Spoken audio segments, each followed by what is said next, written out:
Section 103 heading क्या लिखा है? कोरम। सबसे पहले कोरम वर्ड का मीनिंग बताओ मुझे। Minimum number of member present. Member बोल रहे हैं तो मतलब जनरल मीटिंग। अगर बोर्ड मीटिंग का कोरम है तो मिनिमम नंबर ऑफ डायरेक्टर हो जाएंगे। ठीक है, तो इन शॉर्ट क्या मैं ये बोल सकती हूँ, minimum number of person present in a meeting, that is quorum meaning. अब ये जनरल मीटिंग के लिए मेंबर हो जाएगा और बोर्ड मीटिंग के लिए बोर्ड ऑफ डायरेक्टर्स में बोर्ड हो जाते, सॉरी डायरेक्टर आ जाते। क्लियर है? चलिए, तो पहले ये लिखा है कोरम मतलब मिनिमम नंबर ऑफ मेंबर जो रिक्वायर्ड होते हैं एक वैलिड मीटिंग के लिए, मीनिंग लिखा है। चलिए, इन्होंने कहा एक पब्लिक कंपनी एक प्राइवेट कंपनी दोनों का कोरम अलग अलग है। सबसे ज्यादा जनरली पब्लिक कहां रहती है, ज्यादा लोग कहां होते हैं, ज्यादा मेंबर कहां होते हैं? पब्लिक कंपनी में। तो प्राइवेट कंपनी में बोला अगर 2 मेंबर भी पर्सनली प्रेजेंट है, कितने, तो हम क्या मान लेंगे, मीटिंग आपकी हो सकती है, वैलिड मीटिंग हो सकती है, आपका कोरम कंप्लीट है। क्लियर है? क्योंकि प्राइवेट कंपनी है, प्राइवेट कंपनी में इतने लोग होते नहीं, इसलिए कोरम की लिमिट भी क्या है, कम। इन्होंने कहा पूरी जो ज्यादा कोरम की लिमिट है वो किसमें है? पब्लिक कंपनी में। पब्लिक कंपनी में उन्होंने बोला कि भाई आपकी कंपनी में अगर कितने हैं, नॉट मोर देन 1000 से ज्यादा आपके मेंबर नहीं है, तो कितने होने चाहिए? 5 से काम चल जाएगा। 1000 से ज्यादा है लेकिन 5000 से कम, तो 15 से काम चला लेंगे। देन क्या लिखा है? 5000 से ज्यादा लोग हैं, मेंबर ज्यादा है, तो फिर कितने? 30। तो आपको याद रखना पहले अप टू 1000, फिर 1000 से लेकर 500, फिर एक्सीड 5000। याद रहेगा? पहले में 5 है, दूसरे में 15 है, तीसरे में 30 है। आपको ये बस याद रखना है।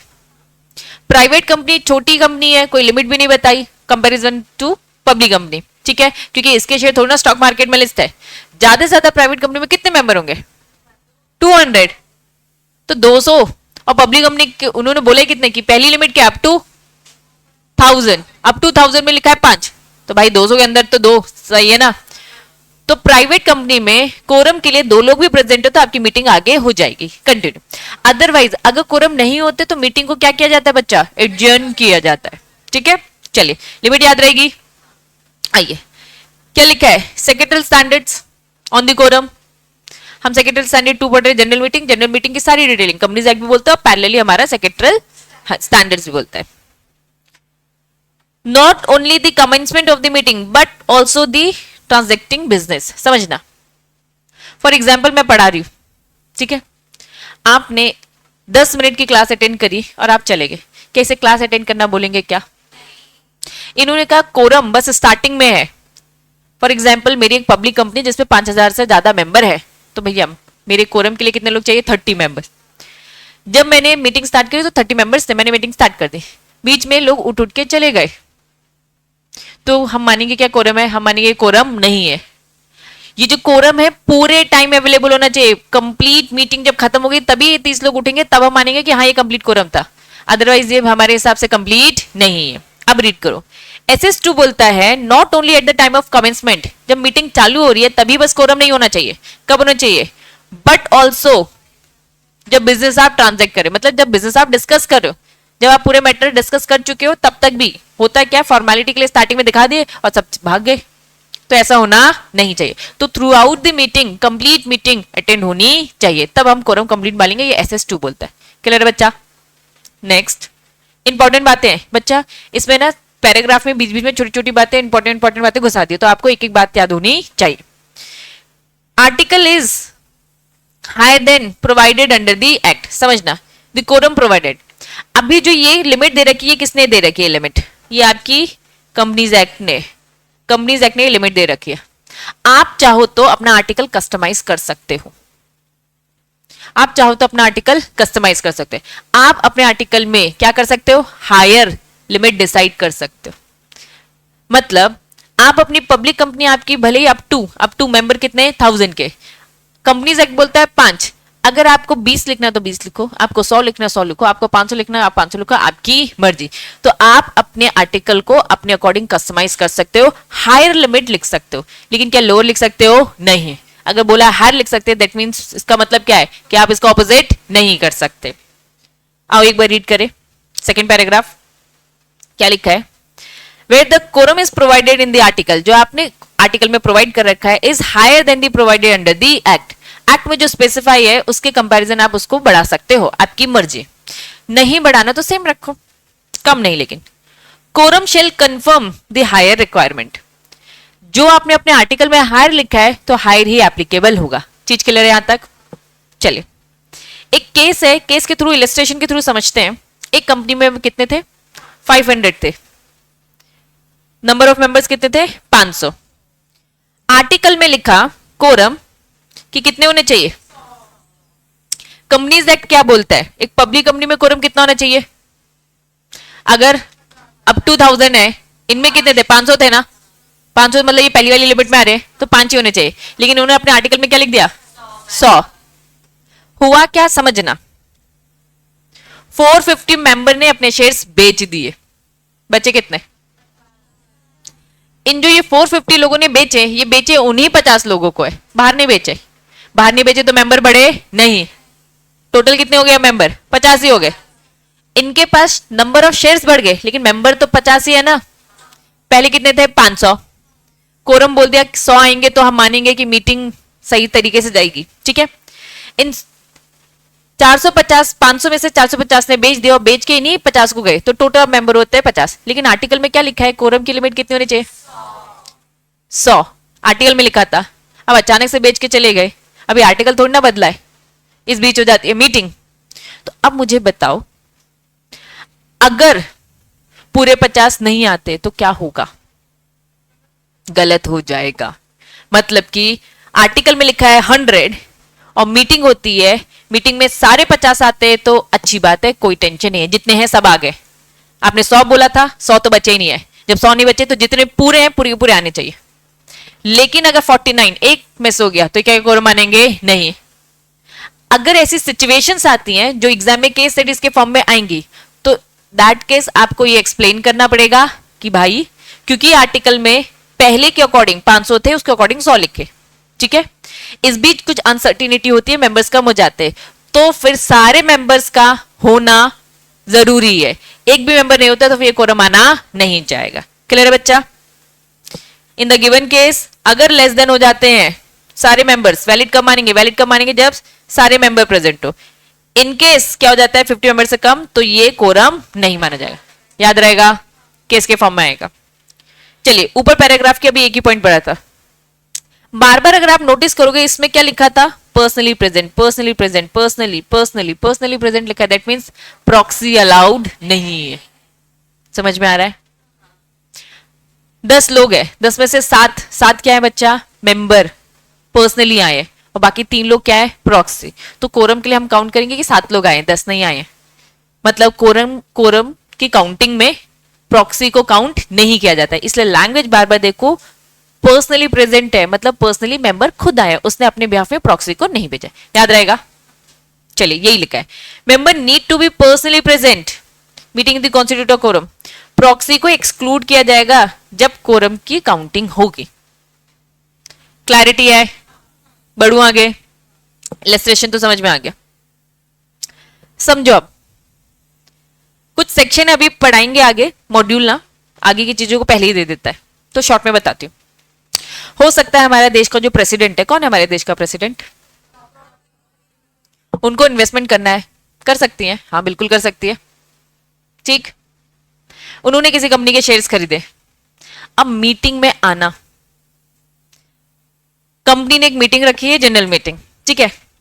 अब क्योंकि प्रेसिडेंट ने शेयर्स ले रखे हैं तो अब उन्हें मीटिंग में तो आना पड़ेगा, है ना।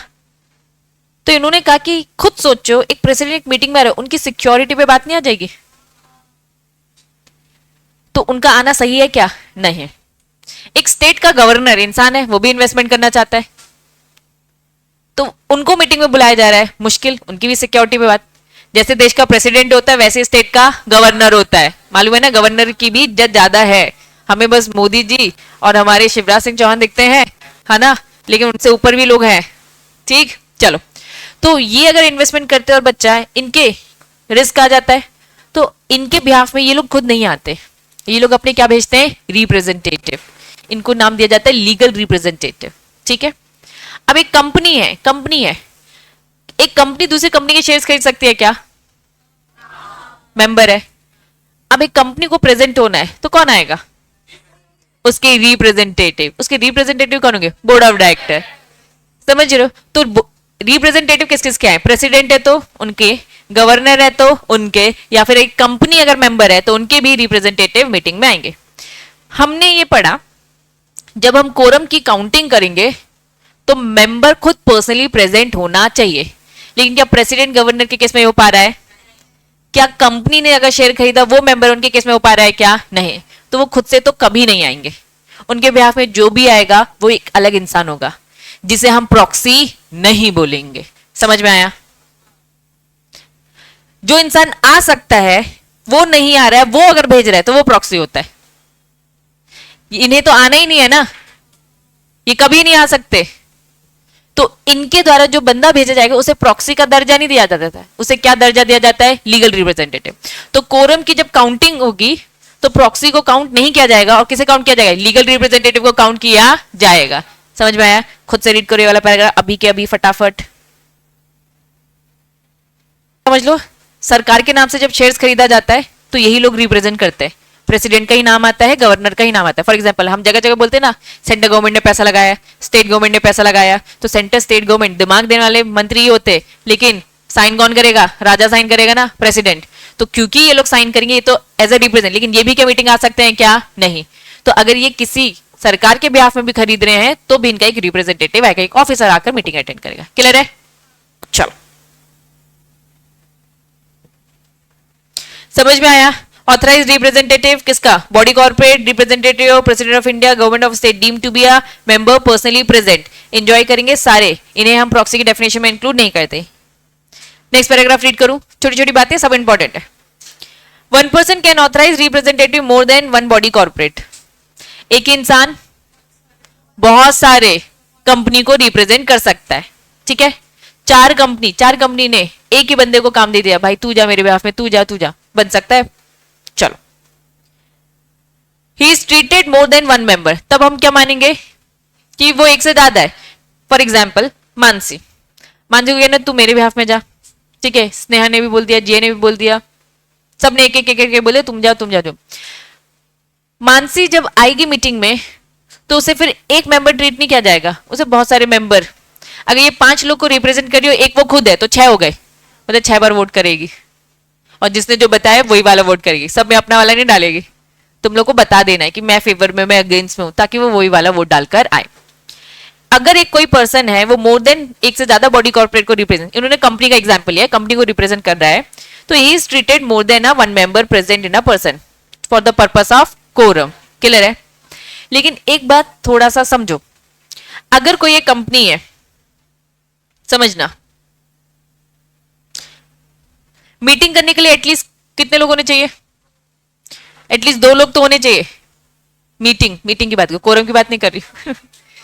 एक मीटिंग में डिस्कशन करने के लिए मिनिमम कितने चाहिए? 2। उन्होंने कोरम की लिमिट तब डाली, प्राइवेट कंपनी में देखो 2 ही है, जब कंपनी बड़ी है तो भाई लोग भी बढ़ाओ ना, तो प्राइवेट कंपनी छोटी है तो भाई 2 से काम चल जाएगा, लेकिन जब पब्लिक कंपनी आ रही है, बड़ी कंपनी है, तो 5, 15, 30 इन्होंने लिमिट बढ़ा दी। और आप आर्टिकल में खुद हायर भी लिखते हो तो फिर हायर भी डालने का। क्लियर है? चलिए, अब यहाँ पे उन्होंने बोल दिया बॉडी कॉर्पोरेट को अगर बहुत एक ही बंदा रिप्रेजेंट कर रहा है तो यस उसको थोड़ी इंपॉर्टेंस ज्यादा वाली भी मिलेगी। 5 को कर रहा है तो 5 को represent. The constitute of meeting at least कितने लोग होने चाहिए? 2 इंडिविजुअल। इंडिविजुअल लिखा है मतलब नेचुरल पर्सन, इंसान होने चाहिए, हमेशा इंसान ही आएगा मीटिंग के लिए, आर्टिफिशियल बॉडी तो चल के आएगा ही नहीं, लेकिन उसका कौन आता है? रिप्रेजेंटेटिव आता है। पर्सन प्रेजेंट होना चाहिए। In case company, public company having not more than कितने? 1000। केस बना के समझा रहे, अब 2000 तक के अगर मेंबर है तो उसमें कितने कोरम होने चाहिए? 5। एक मेंबर है, member of the quorum requirement 5 members, authorise representative है 5 बॉडी कॉर्पोरेट। मान लो एक जो कंपनी है, ठीक, ये कंपनी है, A company, B C D E F, ये पांचों की पांचों कंपनियां ही है। ये 5 जिन्होंने ये पैसा लगाया है वो सब क्या है? कंपनी है। ठीक, इन्होंने कहा ये सारे के सारे एक बंदे को हमने भेज दिया और इस बंदे को क्या बोल दिया कि भाई तू इसका रिप्रेजेंटेटिव है, 5 कंपनी का रिप्रेजेंटेटिव है। वापस हमने एक पर्सन को बहुत सारे काम दे दिए, जैसे मैं बोला मानसी को बना दिया, मानसी ऑथराइज रिप्रेजेंटेटिव है कितने लोगों के? 5 बॉडी कॉर्पोरेट्स के can not form a quorum but can do so if at least one और मेंबर होना चाहिए ना। मीटिंग में 2 लोग चाहिए ना। मानसी अकेली क्या करेगी? वापस एक कंपनी है, एक कंपनी के 5 मेंबर है और पांचों के पांचों मेंबर कौन है? कंपनी। ठीक, हमने एक को भेजा और बोला पांचों कंपनी का काम कर कर आ, तो भाई वो अकेला क्या करेगा? किससे बात करेगा? दीवारों से बात करेगा। मतलब एटलीस्ट 2 तो बनाओ, रिप्रेजेंटेटिव भी आओ। हम मना नहीं करें रिप्रेजेंटेटिव आने से, हम बस क्या कह रहे हैं, एटलीस्ट मिनिमम 2, तभी मीटिंग कंप्लीट मानी जाएगी, अदरवाइज कंप्लीट नहीं है। कंसेप्ट क्लियर है? चलिए बढ़ेंगे। जो चीज भी पढ़ी अभी हमने, ये केस केस केस में सब रिपीट रिपीट रिपीट, जितना कुछ भी पढ़ा वो केस के कंक्लूजन ही थे, फिर से उन्होंने रिपीटेशन दे रखा है। ठीक है, नीचे आ जाओ। अगर मेंबर वोट कर रहा है किससे? E voting. चलिए अब वोटिंग समझते हैं। मीटिंग में बैठे हैं, वोट अलग अलग तरीके से कर सकते हैं। पहला शो ऑफ हैंड, और दूसरा डिमांड पोल करना, डिमांड पोल कर पोल डिमांड करना। तीसरी चीज क्या है? समझना। ई वोटिंग क्या होती है कि मीटिंग तो हो रही है लेकिन आपको, क्योंकि आप दूर हो, शायद आप पहुंच नहीं पाओगे, दूर हो पहुंच नहीं पाओगे, हमने पहले से आपसे वोटिंग करवा ली, पहले से वोटिंग हो गई है। ऐसा नहीं होता है कि यहीं बैठो पैरेलली वोटिंग चलती है। कौन बनेगा करोड़पति नहीं चल रहा है कि क्वेश्चन तुरंत पूछे तो तुरंत वोटिंग करनी पड़ेगी। समझ रहे हो? मतलब मीटिंग यहां चल रही है, नहीं आ पाओगे, टेंशन है आपको, तो हमने पहले आपसे वोटिंग ले लिए और अब आपसे अलग लेंगे और आपकी और उनकी वोटिंग एक साथ मर्ज कर दी जाएगी। ऐसा होता है। वोटिंग एक ड्यूरेशन दिया जाएगा ना, 2 मिनट के लिए ओपन करेंगे तो भैया पूरी पब्लिक सोचो ना एक बार, इंडिया की मुश्किल है ना सब उसी 5 मिनट में वोट कर पाए, तो एक थोड़ा सा ज्यादा ड्यूरेशन देना पड़ता है जो अदर देन मीटिंग होता है। क्लियर है? हमने ई वोटिंग पहुंचा दिया घर में, कोई एक बंदा उसने ई वोटिंग कर दिया, उसे लग रहा था कि वो नहीं पहुंच पाएगा तो उसने घर बैठे क्या कर दिया? ई वोटिंग कर दिया, और बाद में वो मीटिंग में भी आ जाता है, उसे लगा ना वो नहीं पहुंच पाएगा तो पहले से कर दिया, अब वो मीटिंग में भी आ रहा है। मेंबर सिचुएशन पहले बताओ, ई वोटिंग समझ में आया? Member who have voted, vote already कर चुका है, कौन सा वाला? रिमोट। रिमोट मतलब घर बैठे पहले जो भेज चुके वो। Have a right to attend, क्या वो जनरल मीटिंग अटेंड कर सकता है? हाँ, अटेंड कर सकता है। Accordingly there presence shall be, जो भी है।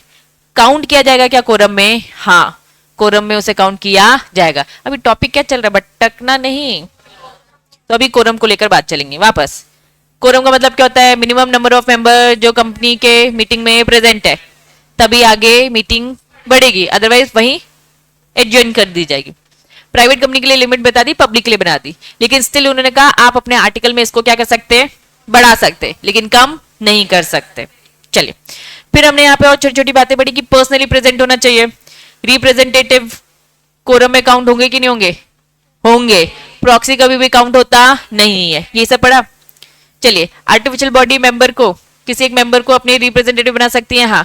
5-6 बॉडी कॉर्पोरेट एक ही को एक काम दे सकती है, हाँ, लेकिन बस ऐसी सिचुएशन ना पैदा हो कि कंपनी में बस एक ही बंदा पहुंचा है, क्योंकि मीटिंग के लिए एटलीस्ट कितने लोग होने चाहिए? 2। ये सब पढ़ने के बाद अब हम पढ़ते हैं कि अगर कोई बंदा ऑलरेडी वोट कर चुका है वहां और मीटिंग में भी आ गया तो कोरम उसे काउंट करेंगे क्या? हाँ करेंगे, क्योंकि वो पर्सनली तो प्रेजेंट है ना। वोटिंग की बात अलग है, वोटिंग की बात अलग है कि वहां वोट दे चुका है तो यहाँ पे वोट बोलेंगे भाई मत दे, लेकिन कोरम के लिए तो काउंट किया जाएगा। सुनने आया? डिस्कशन सुनने आया?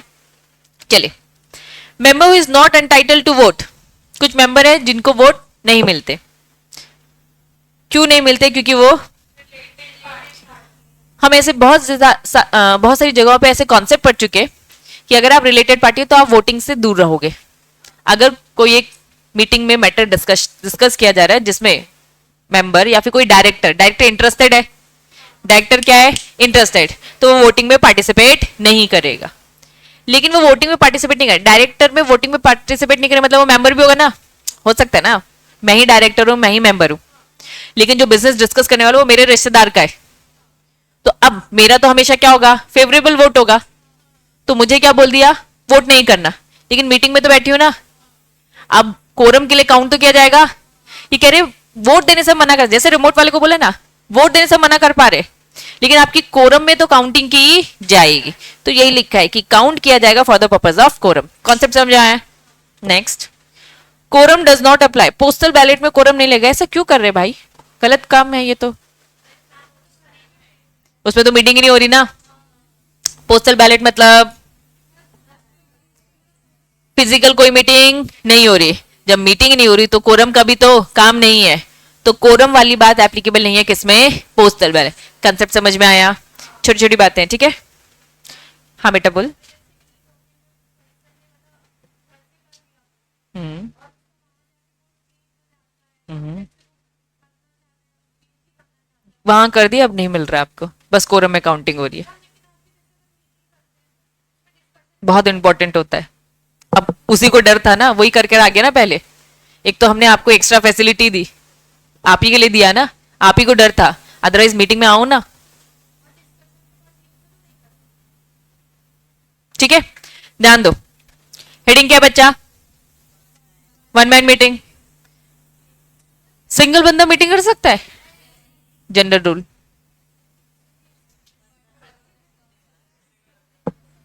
चलो बताया जाएगा कैसे। जनरल रूल है सिंगल बंदा मीटिंग नहीं करेगा। चलिए एक्सेप्शन। सिचुएशन ऐसी है कि सारे के सारे शेयर्स एक ही बंदे के पास है, तो कहीं से भी दूसरा बंदा आ सकता है क्या? तो मान लिया जाएगा, मीटिंग नहीं होगी, मान लिया जाएगा, इसी को सारे डॉक्यूमेंट दे दिए जाएंगे, भाई पढ़ ले, रीड कर ले सब कुछ, ठीक है। क्योंकि बाकी डायरेक्टर तो खड़ा होगा ना, डायरेक्टर भले मेंबर ना हो, सीएस तो होगा ना। क्लास मीटिंग क्या होती है? एक आध एग्जाम्पल, प्रेफरेंस शेयर, जितने भी प्रेफरेंस शेयर्स इश्यू कर रखे वो एक ही बंदे ने खरीद रखे, तो क्या दूसरे आने की पॉसिबिलिटीज है क्या? नहीं। तो ये सिचुएशन ही ऐसी कि दूसरा बंदा आएगा ही नहीं। पहला पॉइंट समझ में आया। दूसरा, डिफॉल्ट किस में डिफॉल्ट है? एजीएम में। जब एजीएम में डिफॉल्ट है तो कौन कंडक्ट करवाएगा? AGM AGM AGM. 96 बोलता है एजीएम, 97 बोलता है एजीएम नहीं हो गया, डिफॉल्ट हो गया तो ट्रिब्यूनल। ट्रिब्यूनल ने ऑर्डर दिया कि वो मीटिंग करवाएगा, और मे डायरेक्शन, वो डायरेक्शन में बोल सकता है अगर एक ही मेंबर आएगा या फिर प्रॉक्सी आएगा तो मैं से वैलिड। इन शॉर्ट ट्रिब्यूनल अपनी खुद की चला रहा है, वो डायरेक्शन दे रहा है। मे लिखा है बच्चा, मे मतलब देखो समझो, मीटिंग ये नॉर्मल एजीएम नहीं है, ये वो एजीएम है जो ट्रिब्यूनल ने करवाई है। जब ट्रिब्यूनल ही मीटिंग करवा रहा है तो उसकी चलेगी ना। उसने कहा कि भाई कोई नहीं आ रहा है, बहुत ही नालायक है, एक भी आएगा तो भी मैं मान लूंगा कि सही मीटिंग है, तो उसकी भी मजबूरियां ही होगी, तभी वो हाँ कहेगा। और मे लिखा है, शेल नहीं लिखा है। अगर उसे लगेगा तो वो एक बंदे आईवे को भी बोल देगा ये फुल एंड फाइनल है, कोई दिक्कत नहीं है। क्लियर है? पर्सन भी बोल रखा है, मेंबर प्रेजेंट इन पर्सन, या फिर प्रॉक्सी को भी, जबकि हमने अभी क्या समझा कि प्रॉक्सी तो, लेकिन ट्रिब्यूनल ने बोल दिया कि अगर वो मीटिंग करवा रहा है तो फिर प्रॉक्सी को भी कंसीडर कर लेगा और सिंगल मेंबर को भी कंसीडर कर लेगा, एक जजमेंट से। ठीक है, सेक्शन 97 की डिटेलिंग अभी हम पढ़ेंगे, ठीक है, अभी डिटेलिंग में नहीं आए, उस डिटेलिंग के अकॉर्डिंग लिखा है, क्योंकि चलेगी किसकी? ट्रिब्यूनल के। नेक्स्ट केस, अगर इनप्रैक्टिकेबल है टू कॉल अ मीटिंग, तो किसने किया है? ट्रिब्यूनल ने। देखो सेक्शन 97 और 90 दे रखा है। 98, 97 क्या था? By NCLT. ये क्या था? ईजीएम। तो आपके दिमाग में कंक्लूजन क्या आ रहा है कि एनसीएलटी बोलेगा तो सिंगल बंदी की भी मीटिंग हो जाए। समझ में आ रहा है? इन शॉर्ट, जनरल रूल, एक इंसान की मीटिंग नहीं होती। एक्सेप्शन कितने हैं? 3।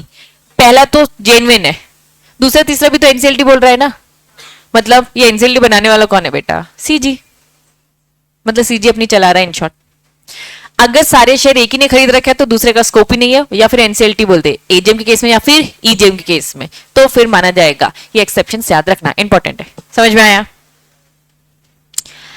मान लो कोरम नहीं हुआ तो क्या होगा? क्या होता है? एक केस एडजर्न है और दूसरा है कैंसिल। याद करो, एक मीटिंग रिक्वेस्ट ने बुलवाई थी देमसेल्फ, खुद बोलकर खुद नहीं आते हैं तो बड़े नालायक है, तो वो मीटिंग एडजर्न नहीं होती, क्या होती है? कैंसिल। तो अगर कोरम का वेट किया जाएगा कितनी देर? Half an hour. मीटिंग चालू होती है मैंने कहा 10 बजे, तो कितनी देर तक वेट किया जाएगा? 10:30। 10:30 बजे, क्योंकि ऐसा मानना है मीटिंग चालू 10 बजे होनी है, लेकिन फिर भी अगर धीरे धीरे कोई आ रहा है तो 10:30 बजे तक देखा जाएगा। 10:30 बजे तक कोरम नहीं है तो 10:30 बजे अनाउंस किया जाएगा। क्या अनाउंस किया जाएगा? एडजर्न। ठीक है, अगर ये मीटिंग किसने बुलाई है? रिक्वेस्ट ने, शेयर होल्डर ने, तो बोल दिया जाएगा कैंसिल, अब नहीं होगी। एडजर्न होना मतलब फिर से होगी। अब क्योंकि अब थोड़ा सा और नॉलेज बढ़ता जा रहा है आपका, तो डिफरेंस बताती हूं मैं एडजर्न में और पोस्टपोन में, समझना। कल आपकी छुट्टी है, एग्जाम्पल है ये, ठीक है, ये मैंने आज बता दिया, ये मैंने आज बता दिया कि आपकी जो कल क्लास लगने वाली है वो कल नहीं लगेगी, परसों लगेगी। तो ये क्या होता है? पोस्टपोन करना।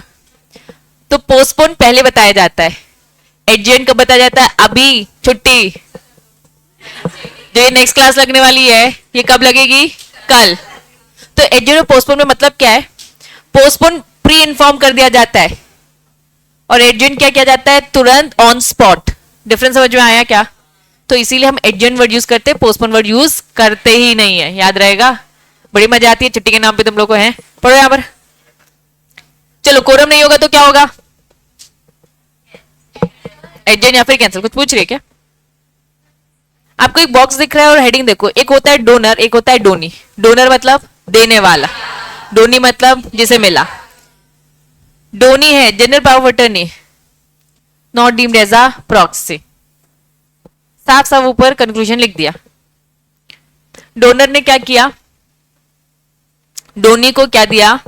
पावर ऑफ अटर्नी दिया। एक्चुअल में सेक्शन 3 है। सेक्शन 3 किसका? Power of attorney act. ऐसे बहुत सारे एक्ट है, तो भैया पावर ऑफ अटर्नी एक्ट बोलता है donor personally present, donee will not be deem to be proxy. ये क्या बात कर दी इन्होंने?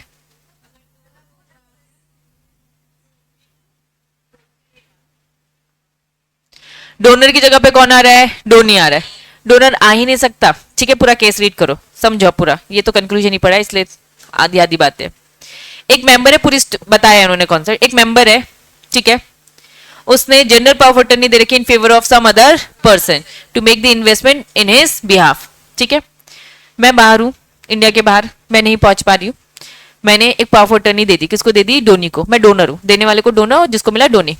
मैंने बोला मेरे बिहाफ में तो इन्वेस्टमेंट कर लेना और साथ में क्या करना? अटेंड करना। क्या अटेंड करना? ऑल द मैटर इंसिडेंटल कॉन्सिक्वेंशन, जो भी इस इन्वेस्टमेंट को लेकर है, मीटिंग अटेंड कर। ठीक है, attend the general meeting of the companies in which investment are made. If the general meeting of the such company, the donor is present, then it would be deemed to be you can't present a donor.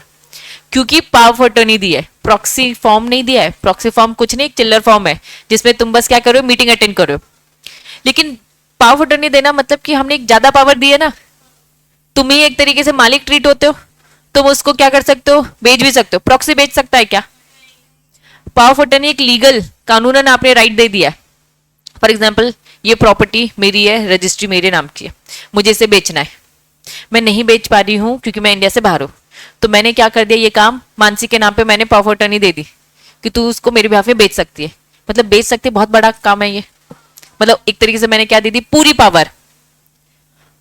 मैं एक member हूं, meeting attend करने के लिए proxy का form भर के मैंने कंपनी को दिया है। तो प्रॉक्सी का फॉर्म भरना और पावर अटर्नी देने में ज्यादा पावर किसमें? Power attorney. तो पावर अटर्नी क्योंकि ज्यादा पावरफुल है, तो इन्होंने कहा कि भाई हम ये मान लेंगे कि डोनी नहीं है, वो डोनर ही है, वो ही पर्सनली है, लीगल रिप्रेजेंटेटिव जैसे उसे ट्रीटमेंट मिलेगा, उसे हम प्रॉक्सी मानेंगे ही नहीं। हम डोनी को नहीं मानेंगे कि वो प्रॉक्सी है, क्योंकि वो एक तरीके से क्या पावर रखता है? ओनर जैसी पावर रखता है, डोनर जैसी पावर रखता है। तो क्योंकि वो डोनर है हम ये मानेंगे, तो प्रॉक्सी नहीं होगा। तो वो सारे, तो कोरम में उसकी फिर काउंटिंग भी मानी जाएगी। क्लियर है यहां तक? अब उन्होंने बोला मान लो डोनर खुद ही आ जाता है, उसको लगा था वो नहीं आ पाएगा लेकिन वो आ जाता है।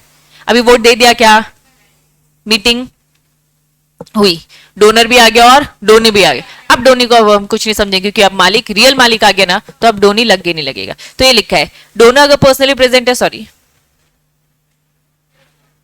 डोनर, तो donee will not be deemed be a proxy of the donor, फिर तो वो प्रॉक्सी भी नहीं है। क्लियर है बच्चा? पक्का? चलो, सेक्शन कौन सा था? वापस सेक्शन 96, 97 याद आ गया, 98, 100, 101, 102, एजेंडा, एक्सप्लेनेटरी स्टेटमेंट सब ठीक है। 103, 104, क्या है 104? हाँ बेटा बोल। अच्छा, इतनी देर बाद chairman of the meeting, chairman कौन होता है?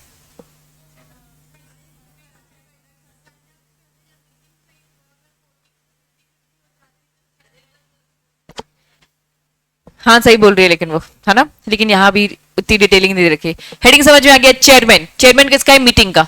ठीक है, मीटिंग सही तरीके से हो इसलिए एक चेयरमैन को रखा जाता है जो अच्छे से पूरे रेजोल्यूशन पास करवाएगा, वोटिंग करवाएगा, और फाइनली मिनट्स भी जब कंप्लीट होगी तो चेयरमैन के ही उसमें साइन होते हैं कि हाँ मीटिंग सब अच्छे से हो गई है। क्लियर है? चलिए, प्रिपेयर भले ही सीएस करता है, अनलेस द आर्टिकल, आर्टिकल में जो कुछ भी लिखा है मान लेना, अगर नहीं लिखा है तो कंपनीज एक्ट जो बोलता है वो। चलिए, कंपनीज एक्ट क्या बोलता है? मेंबर का पर्सनली प्रेजेंट है, मेंबर को सॉरी चेयरमैन को कैसे अपॉइंट किया जाएगा? The member personally present at the meeting shall be elect one of them the chairman on the show of hand. अब समझना, मीटिंग में चेयरमैन को क्या किया जाता है? अपॉइंट किया जाता है। अब ये चेयरमैन कौन होगा? मीटिंग कौन सी चल रही है? बोर्ड मीटिंग चल रही है या जनरल मीटिंग? General meeting. तो जनरल मीटिंग में से ही एक मेंबर को क्या बनाया जाएगा? चेयरमैन, ताकि मीटिंग अच्छे से हो। क्लास का कैप्टन किससे बनाया जाता है? स्टूडेंट से ही उठा के बनाया जाता है ना, ताकि क्लास को अच्छे से मॉनिटर कर सके, यही होता है। तो पूरी मीटिंग को अच्छे से मैनेज करने के लिए किसी एक मेंबर को इलेक्ट किया जाएगा। इलेक्ट करने का तरीका क्या होता है? Show of hand. मान लो यहां दो ग्रुप डिवाइड हो गए, एक ग्रुप बोलता है कि नहीं भैया ये बंदा होगा, मिस्टर ए होगा, दूसरा ग्रुप बोलता है मिस्टर बी होगा। तो जब शो ऑफ हैंड से देखा तो शो ऑफ हैंड से कौन अपॉइंट हुआ? Mister A. दूसरे ग्रुप को बुरा लग गया कि भाई हमारा चेयरमैन नहीं आया, तो उसने क्या डिमांड कर दिया?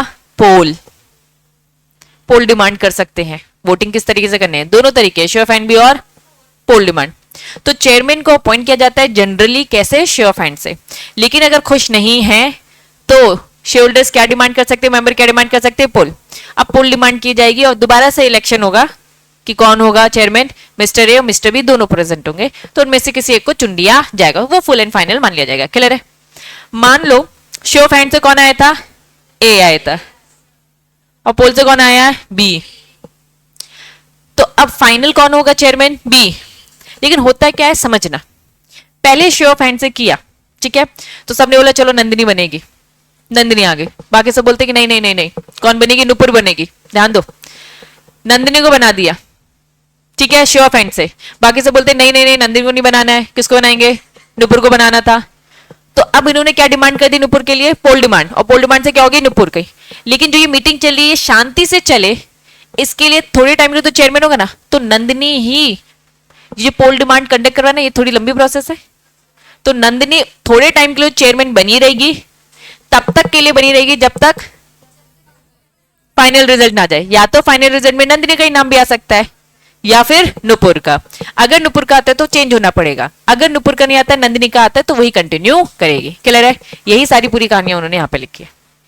एक बार बस रीड करूंगी। If a poll demand, if poll demand किया जाता है, डिमांडेड, ठीक है, the chairman elect on the show of hand. Show of hand से कौन इलेक्ट हुआ था? नंदिनी, ठीक है, कंटिन्यू करेगी तब तक until other person elected as chairman by poll, जो भी डिमांड की। क्लियर है? तो ये सारी पूरी कहानी उन्होंने बिछाई है। आ जाए, हेडिंग देखो क्या लिखा है, अपॉइंटमेंट और रोल। चलिए, पहली ही लाइन में क्या लिखा है समझना, चेयरमैन, लाइन अच्छे से रीड करना है, चेयरमैन ऑफ बोर्ड, मतलब किसका? बोर्ड मीटिंग का चेयरमैन। टेक दी चेयर और कंडक्ट दी मीटिंग, मतलब बोर्ड मीटिंग में जो चेयरमैन अपॉइंट किया है उसी को क्या बना दो? जनरल मीटिंग का चेयरमैन। कोई फर्क नहीं पड़ता, लेकिन अगर आप चाहते हो कि नहीं बनाना है तो फिर आप क्या करोगे? मेंबर में से किसी एक को इलेक्ट करो। उससे भी खुश नहीं हो तो क्या करेंगे? पोल डिमांड। बस यही करते रहना, मीटिंग खत्म हो जाएगी। ठीक है, इंपॉर्टेंट मैटर डिस्कस ही नहीं हो पाएंगे। तो मान जाना जो बोर्ड का है कर लो यार, ठीक है। Chairman is not present, board meeting में जो सेलेक्ट कर रखा था वही जनरल मीटिंग में बनने वाला था। अब वो नालायक आया नहीं, महान इंसान, कितने देर तक वेट करेंगे? कोरम के लिए आधा घंटा वेट, 30 मिनट्स। लेकिन भाई चेयरमैन को बोला तू बहुत लेट आएगा क्या, तुम्हारे लिए हम बस वेट करेंगे इतना 15 मिनट। चेयरमैन के लिए 15 मिनट वेट किया जाएगा। अगर वो चेयरमैन नहीं है तो इलेक्ट किया जाएगा ना। इलेक्ट करने का तरीका वही जो अभी हमने पढ़ा, बोर्ड मीटिंग का ही जनरल मीटिंग में आग्रह आ रहा है, तो हम उसका वेट करें, चलो आओ तो मीटिंग चालू हो जाए, तो वो उसका लेट ज्यादा होना बनता नहीं है। 15 मिनट बस, नहीं हुआ तो अब अपॉइंट किया जाएगा। 15 मिनट के अंदर नहीं आया, या फिर वो आया और वो क्या बोल रहा है, अनविलिंग टू एक्ट, मुझे नहीं चेयरमैन का काम करना है, तुम लोग मेरी सुनते ही नहीं हो, मुझे नहीं बनना चेयरमैन, उसने ऐसा बोल दिया। ठीक है, if no director is present, कोई डायरेक्टर ही प्रेजेंट नहीं है, तो भाई बोर्ड ऑफ डायरेक्टर का चेयरमैन बन रहा था ना, यहाँ पर कोई डायरेक्टर प्रेजेंट नहीं, तो उन्होंने कहा कि मेंबर तुम लोग अपने में से कर लो, और अपने में से वही सारी ये रिपीट, ये जो दे दी ना उन्होंने कहानी, ये वही रिपीट हो जो अभी अभी हमने यहाँ पे पढ़ा कि नहीं है, तो भाई वही प्रोसेस फॉलो होगी, सेम प्रोसेस। चलिए तो वो रीड कर लेना। चेयरमैन शेल इंश्योर, क्या इंश्योर करेगा कि एक्ट में जितनी बातें लिखी उसके अकॉर्डिंग, आर्टिकल में जितनी बातें लिखी उसके अकॉर्डिंग फेयर और इम्पार्शियल तरीके से मीटिंग कंडक्ट हो जाए। अब सारी बातें घिसी पीटी बातें वगैरह वगैरह समझ में आ गया क्या? फटाफट चेयरमैन का पूरा पूरा रिवीजन। सेक्शन 104, चेयरमैन को अपॉइंट कौन करता है? अगर बोर्ड मीटिंग का है तो उसी को जनरल मीटिंग में कंटिन्यू कर सकते हो, ठीक है, और उसका 15 मिनट वेट करो। नहीं है तो भाई अब आप अपने में से किसी एक को उठाकर चेयरमैन बना दो, ठीक है। और अगर आप चेयरमैन जो बनाते हो वो शो ऑफ हैंड से ही बनाते हो, पहली तो स्टेप शो ऑफ हैंड से। खुश नहीं हो तो डिमांड पुल कर सकते हो, उससे जो होगा वही फाइनल होगा। पहले वाला भी कंटिन्यू कर सकता है या फिर नया जो भी आएगा वट क्लियर है बच्चा? पक्का पक्का। और बाकी इधर उधर की बातें। सेक्शन 96 याद है? 7, 8, 99, 100, 101 क्या था? नोटिस। 102 एजेंडा एक्सप्लेनेटरी स्टेटमेंट साथ में, ठीक है। 103 कोरम, कोरम 104। तो आज की सभा समाप्त। कम पढ़ाया बच्चों मैंने क्योंकि अपन क्वेश्चन पेपर डिस्कस कर रहे थे, ठीक है।